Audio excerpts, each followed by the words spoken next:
Tonight, millions of people will lie down without giving the bed a second thought. They will pull back a blanket, drop onto a mattress, and expect the surface under them to be soft, dry, clean, and steady. That feels completely normal to us now. It feels so normal that most people rarely stop to ask what sleep looked like when that kind of comfort did not exist. For a huge stretch of human history, there was no thick mattress waiting at the end of the day. There was only the problem of where to put the human body for the night. If strange everyday history is your kind of thing, subscribe now, because this ordinary object has a much older and rougher story than it seems. The first sleeping surfaces were not really beds in the modern sense. They were solutions, simple ones, temporary ones, sometimes clever, sometimes miserable, but always built around the same basic need. A person had to get through the night with some protection from cold ground, damp soil, insects, and the ache that comes from lying on a hard surface for hours.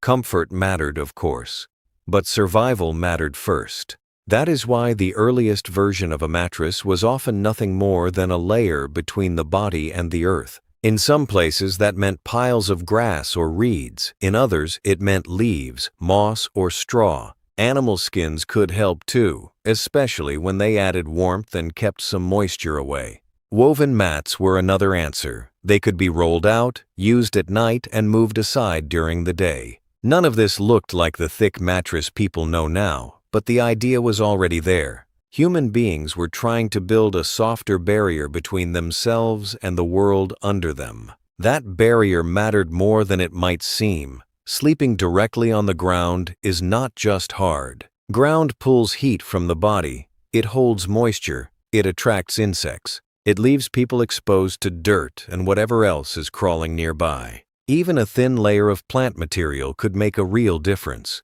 A simple sleeping surface was not just about feeling better in the morning. It was about staying warmer, drier, and slightly safer through the night. Archaeologists have found signs that humans were arranging plant material for sleep astonishingly far back in time. Long before factories, long before stitched bedding, people were already selecting materials that could cushion the body and create a cleaner place to rest. That tells you something important. The wish for a mattress is not modern at all. What is modern is the expectation that nearly everyone should have one.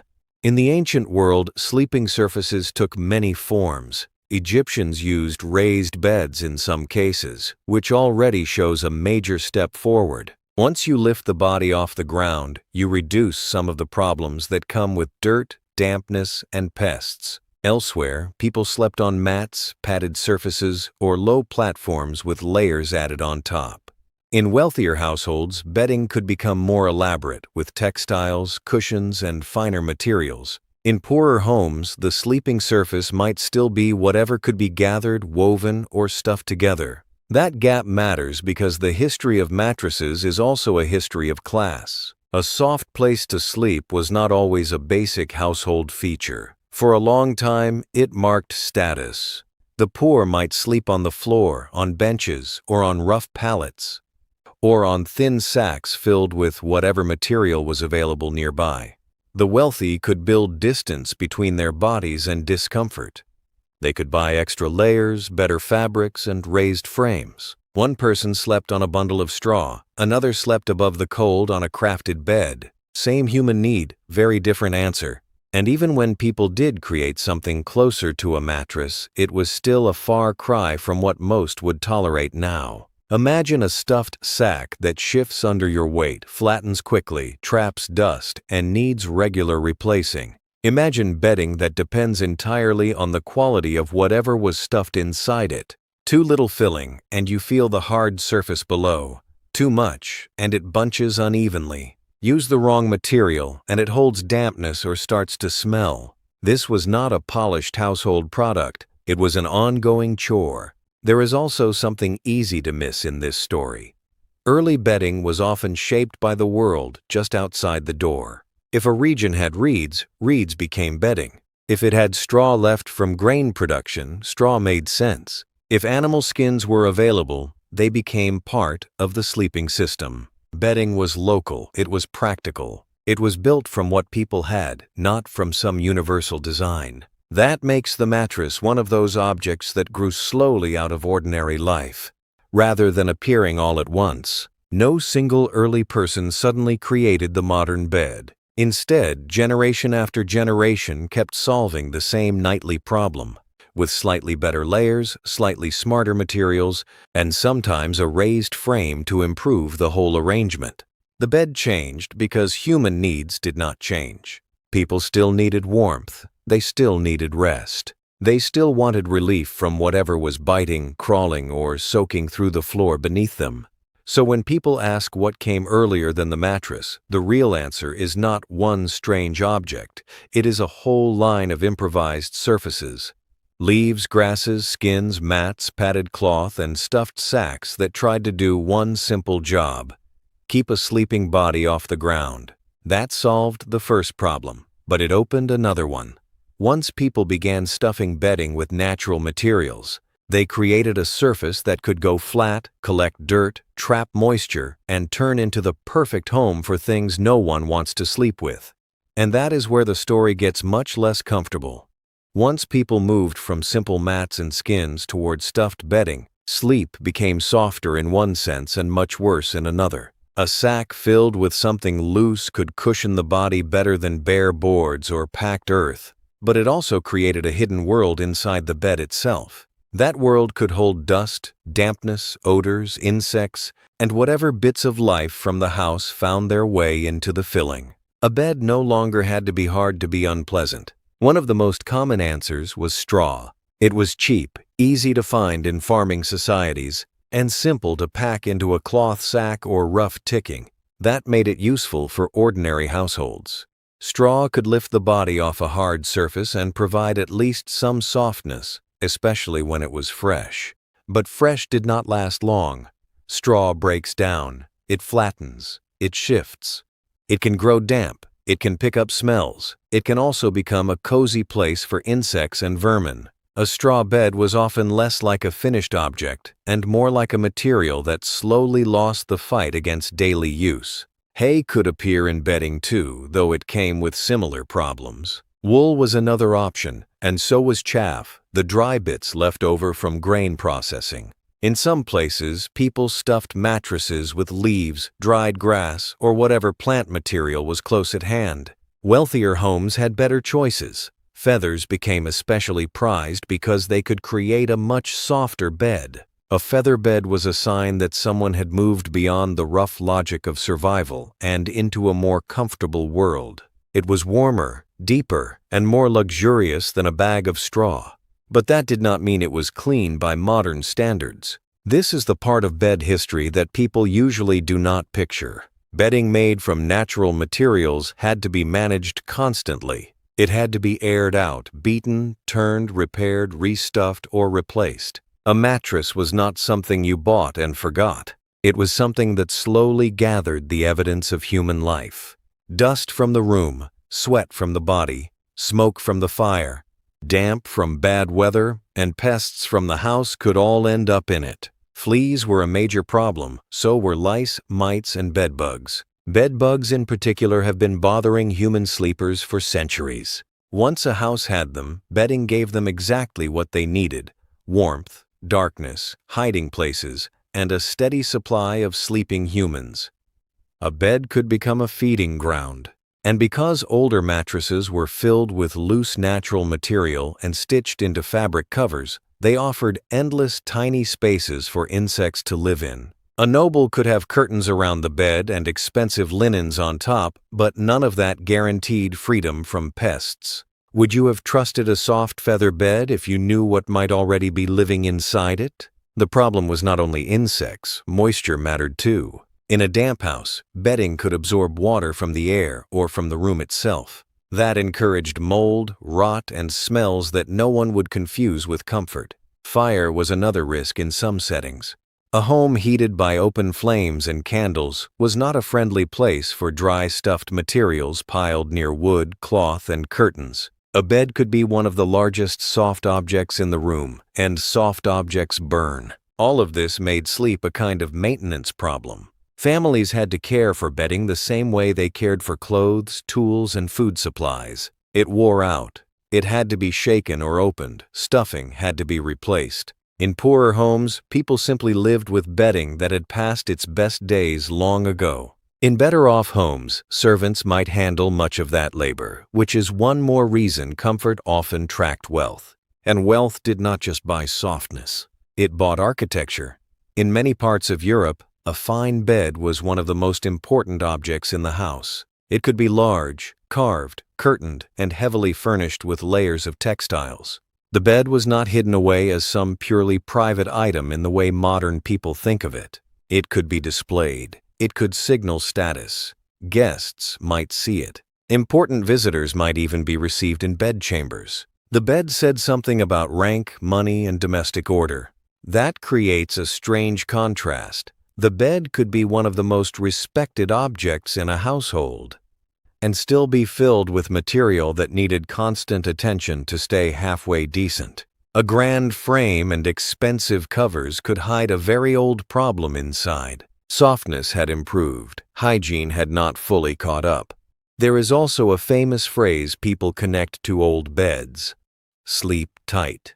Many people say it comes from rope beds where ropes woven across a frame had to be pulled tighter to support the bedding placed on top. That idea may be true in part, but historians argue about how neatly the phrase connects to that exact origin. What matters more here is that rope beds did exist, and they show how unstable older sleeping systems could be. Ropes sagged, supports loosened, stuffing shifted.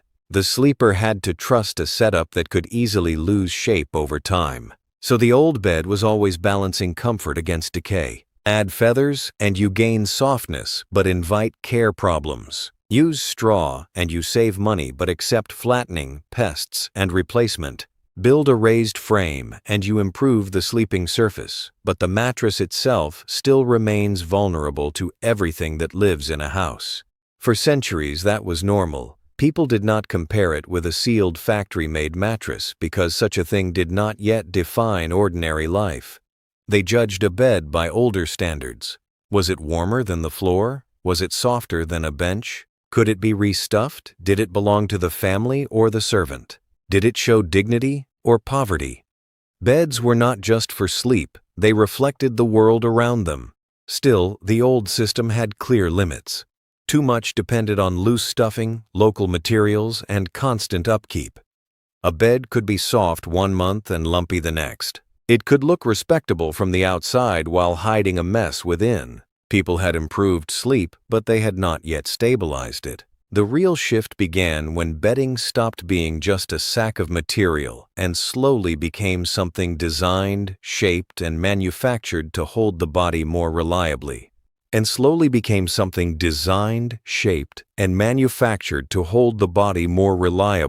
That is where the mattress starts moving toward the modern form people would finally recognize. For a very long time, a bed was still something close to a container. You filled it with straw, wool, feathers, horsehair, or whatever material you could get, then hoped it stayed useful for as long as possible. That system lasted because it worked well enough. Not perfectly, not cleanly, not comfortably by modern standards, but well enough to remain part of ordinary life for generations. The real transformation began when people started treating the sleeping surface not as loose stuffing in a sack, but as a product that could be shaped, standardized, and improved. Textiles played a big part in that change. As fabric production improved, the outer covering of a mattress became more durable and more consistent. Strong, ticking fabric helped keep stuffing in place and reduced some of the chaos inside the bed. Stitching techniques improved too, allowing for more precision. Instead of one big shifting mass, manufacturers could begin to create surfaces that held their form more reliably. That may not sound dramatic, but it mattered. A bed that stays more even under the body is already a major step away from the old world of lumps, gaps, and sagging piles. The materials inside also became more intentional. Cotton, for example, became increasingly important in many mattresses because it could be processed in large quantities and packed more consistently than a random mix of local plants. Wool remained useful because it had resilience and warmth. Horsehair, though rougher than feathers, had a reputation for durability and springiness. The point was no longer just to stuff a sack with whatever was around. The point was to choose filling based on performance. That is a very modern way of thinking, even if the product itself still looked old-fashioned. At the same time, the frame under the mattress was changing. Wooden frames had been around for centuries, but they came with problems of their own. Wood can crack, loosen, and offer hiding places to insects. As metal bed frames became more common in the 19th century, many people saw them as cleaner and more durable. Iron and steel frames did not solve every hygiene problem, but they helped separate the bed from some of the pest issues tied to older wooden construction. In hospitals, boarding houses, and urban homes, that mattered. A cleaner frame made the whole sleeping system easier to trust. That word matters here, trust. A modern mattress did not spread simply because somebody invented a better version. People had to believe it was worth paying for. They had to believe it would last. They had to believe it was better than what they already knew. That took time. One of the names often mentioned in this story is Heinrich Westphal, a German inventor who is widely credited with creating an early inner spring mattress in the 1870s. His design used metal springs inside the mattress to support the body more evenly than loose stuffing alone. The idea sounds familiar now because spring support became a major part of mattress history. But it is important not to imagine one instant revolution. An invention can exist years before it becomes ordinary. People still needed factories that could make the product well, stores that could sell it, and buyers who trusted a bed with hidden metal inside. Would you have paid extra for a mattress full of springs if the old feather bed was the thing your family had always known? Springs changed the logic of bedding. Instead of relying only on packed material that compressed and stayed compressed, the mattress could push back.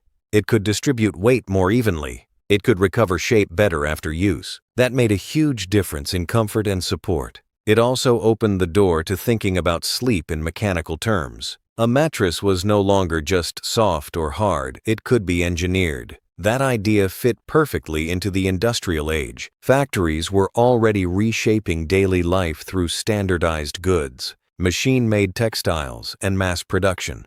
The mattress entered that world gradually. Once manufacturers could produce more consistent components at scale, bedding could be sold not just as household fabric stuffed by hand, but as a finished product.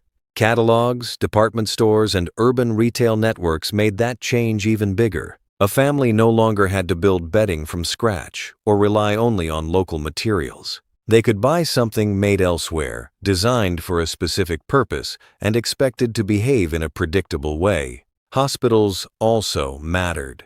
Medical spaces needed surfaces that could be cleaned, monitored, and replaced more easily than old domestic bedding. Military settings mattered too. Armies had to think about large numbers of people and sleeping in organized conditions.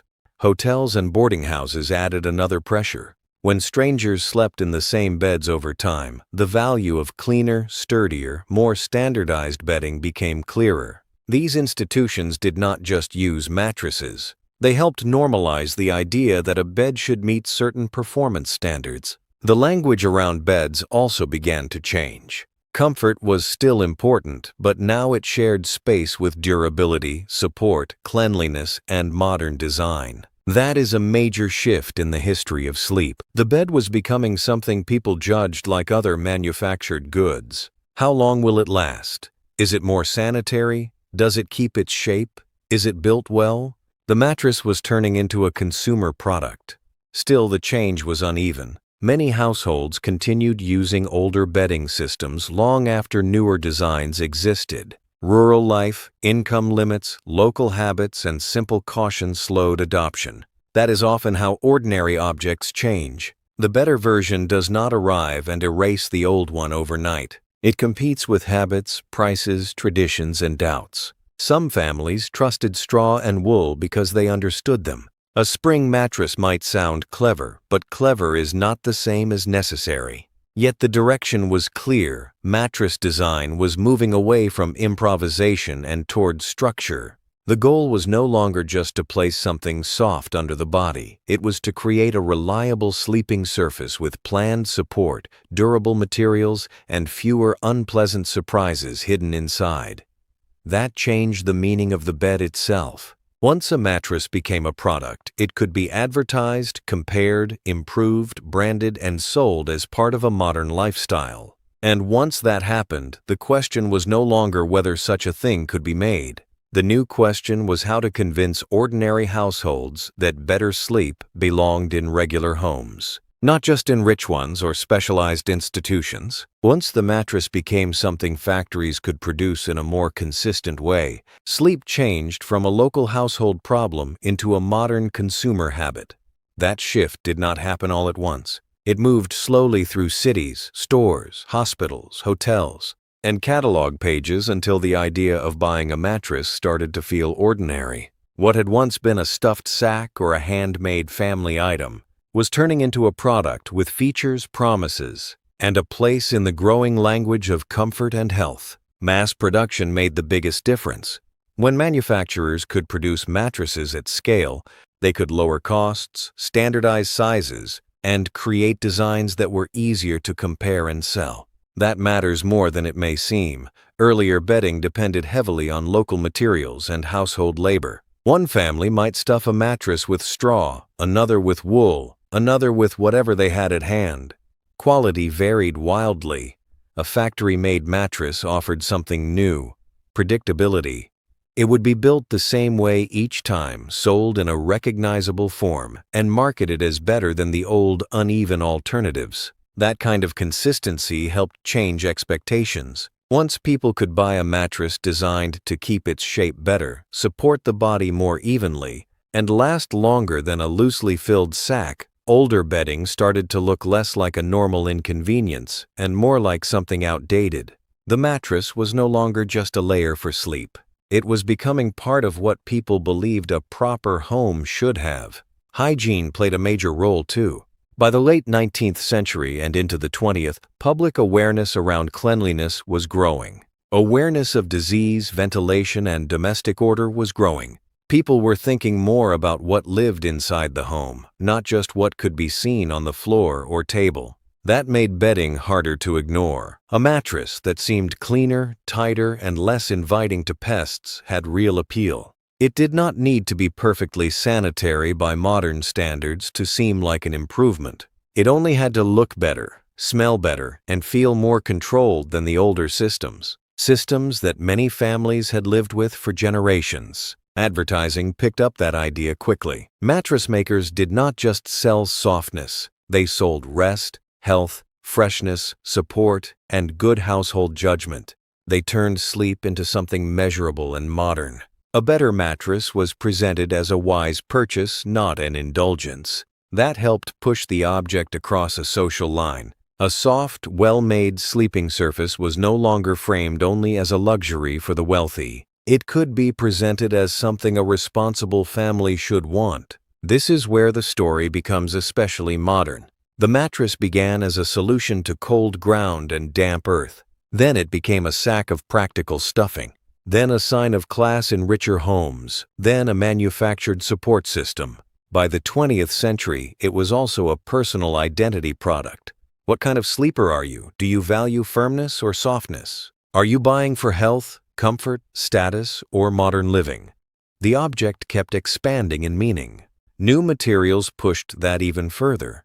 Inner spring mattresses became widely associated with the modern bed, but they were not the end of the story. Latex entered the picture in the 20th century and offered another path, one linked to resilience and cushioning. Foam later changed expectations again by allowing different textures and support styles that earlier bedding could not match. Memory foam, introduced much later to ordinary consumers, made the mattress feel even more engineered, almost customized. The old idea of bedding as simple stuffing had now become something that could be marketed through science, pressure relief, body contouring, and sleep quality. And then came another turn, the boxed mattress. A mattress no longer had to arrive like a giant piece of furniture from a local shop. It could be compressed, shipped, carried upstairs, unpacked, and expanded in the bedroom itself. That may sound like a logistical detail, but it shows how complete the transformation has been. What once depended on fields, feathers, floor mats, or stitched sacks can now arrive in cardboard. Still, the old history has never really disappeared. It is buried under layers of convenience. The basic human problem remains exactly the same. People need a place to rest that protects the body, supports it, and separates it from discomfort. That was true when someone slept on reeds spread over the ground. It was true when a family stuffed a sack with straw. It was true when wealthier households sank into feather beds. It was true when springs began pushing back against body weight in industrial-age mattresses. The materials changed. The need did not. So, what did people use before mattresses became normal household objects? They used what they could find, make, gather, weave, stuff, or afford.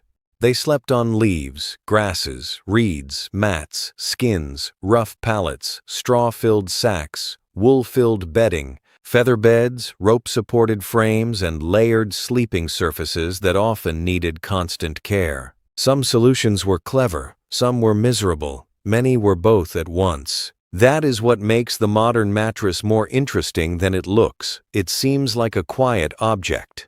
It sits in the bedroom and asks for no attention.